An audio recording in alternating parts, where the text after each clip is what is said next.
Olá, pessoal do curso de Relações Internacionais, aqui é o professor Emerson. Vamos prosseguindo com a oitava parte do ponto 2, aspectos gerais e procedimentais da mediação e arbitragem, na nossa disciplina de arbitragem e mediação internacional. Pessoal, a gente vai ver aqui mais algumas ferramentas utilizadas na mediação, como a ferramenta de enfoque prospectivo, que permite que o mediador estabeleça um discurso questionatório livre de determinação de culpa, como a escutativa deve identificar os interesses reais da lide sociológica, quais as questões a serem dirimidas e como estimular as partes a encontrar tais soluções que melhor atendam suas necessidades. Nessa ferramenta de enfoque prospectivo, perdão, o mediador ele tenta escutar as partes, fazendo aquilo que está na moda chamada escutativa, e vendo de onde veio aquela situação, sem necessariamente colocar a culpa em ninguém. Então, é mais no sentido de identificar os fatores que levaram àquele problema e também no sentido de ajudar a identificar como resolver aqueles problemas fazendo essa análise prospectiva, né?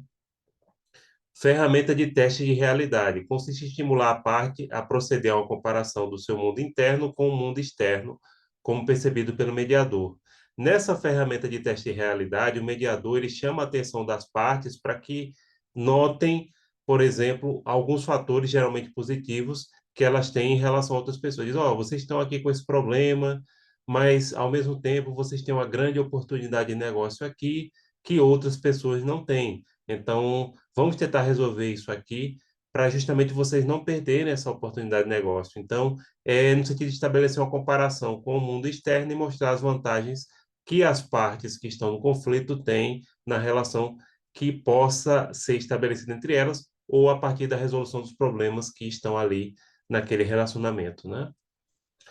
Ferramenta de validação de sentimentos. Consiste em identificar os sentimentos que a parte desenvolveu em decorrência da relação conflituosa e abordá-las como uma consequência natural de interesses legítimos que a parte detém. Nesse caso, na ferramenta de validação de sentimentos, também se trabalha muito a perspectiva da empatia, identificando quais foram os sentimentos que a parte desenvolveu a partir desse conflito que está tentando ser resolvido e abordá-los como uma consequência natural dos interesses legítimos que a parte tem. Olha, é natural se sentir assim, mas vamos tentar resolver esse problema. O mediador ele tem que ter uma parte que ele chama atenção sempre para aspectos positivos.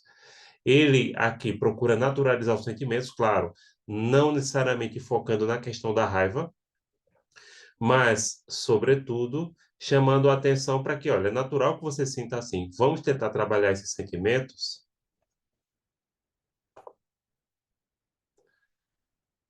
Bem, agora, pessoal, a gente vai passar para a questão da arbitragem, né?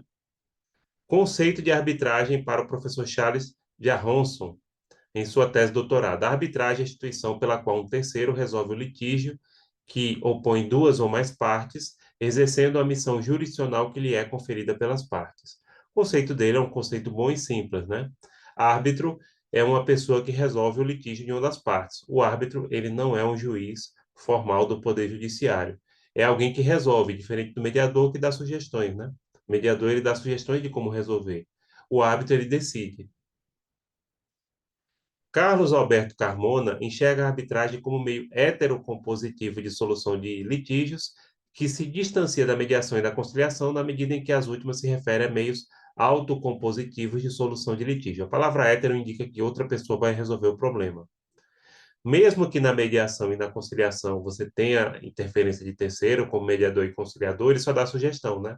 As partes é quem resolve, por isso é que é autocompositivo, enquanto que a arbitragem é hétero porque vem de outro diferente, né? Outra pessoa vai decidir o conflito. Os primeiros registros a respeito da arbitragem datam da civilização babilônica, aproximadamente 3.000 anos antes de Cristo. Já naquele momento, quando ocorria um litígio entre as pessoas, as formas de solução passavam pelo meio privado. Entretanto, a marca indelével era que a resolução se dava por meio da autotutela, mais bem dizendo, da justiça pelas próprias mãos. Aqui no período da Babilônia, da Mesopotâmia, as partes geralmente usavam a força para resolver os conflitos, mas a arbitragem surgiu a partir daquele momento, justamente quando se passa a escolher um terceiro para evitar a solução através da utilização da força. A Bíblia menciona bastante a arbitragem, no direito romano, a arbitragem já era muito parecida com as características que a gente estuda hoje, tá?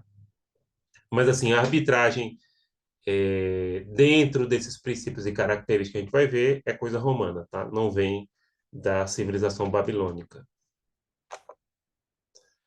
Quem também relatou e chegou próximo a uma percepção de justiça que mais tarde viria a ser a arbitragem foi Platão, né, o filósofo grego, que afirmou o seguinte, que os primeiros juízes sejam aqueles que o demandante e o demandado tenham eleito, a quem o nome de árbitros convém mais do que juízes, que o mais sagrado dos tribunais seja aquele que as partes tenham criado e eleito de comum acordo.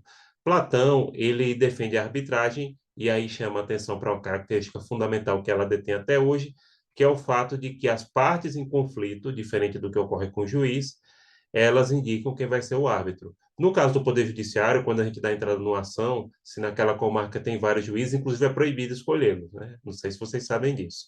É por sorteio, geralmente, as petições hoje são todas online, tá? Vocês que reclamam do Moodle, o PJE, que é o sistema da justiça, é muito pior do que qualquer Moodle, tá? Pode ter certeza, o Moodle tem muitas ferramentas, o PJE trava quase todo dia, vocês já viram advogados reclamando disso, né? E ali você não pode escolher, não. Então é para aquele juiz que caiu e acabou-se. Já no caso do árbitro, não. O árbitro, as partes têm que concordar que aquela pessoa vai ser árbitro. Hoje em dia é mais comum que eles escolham um grande especialista naquela área. Não necessariamente uma pessoa formada em direito, mas alguém que tenha um conhecimento especializado na área de conflito temática. Já na Idade Média, tendo como pano de fundo a figura de um Estado incipiente que à época vigorava, entre barões, proprietários feudais e cavaleiros, era regular e normal a utilização de uma iniciativa de âmbito privado que procurava afastar conflitos bélicos. À época, conforme dito, o Estado não detinha a força de outrora, pulsavam os conflitos religiosos e a legislação não era incisiva o suficiente, estimulando a presença de uma forma de caráter privado. Na Idade Média, a arbitragem floresceu justamente pela fraqueza do Estado central, né? Então, muitas vezes, esses nobres, barões proprietários feudais, eles preferiam escolher um árbitro, ou seja, um terceiro, para resolver as questões e não procurar a justiça do Estado, já que ela era muito fraca naquela perspectiva, tá? Então, pessoal, aqui encerramos a oitava parte do nosso ponto 2. A gente se vê logo, logo. Fico à disposição de vocês, como sempre. Tchau, tchau!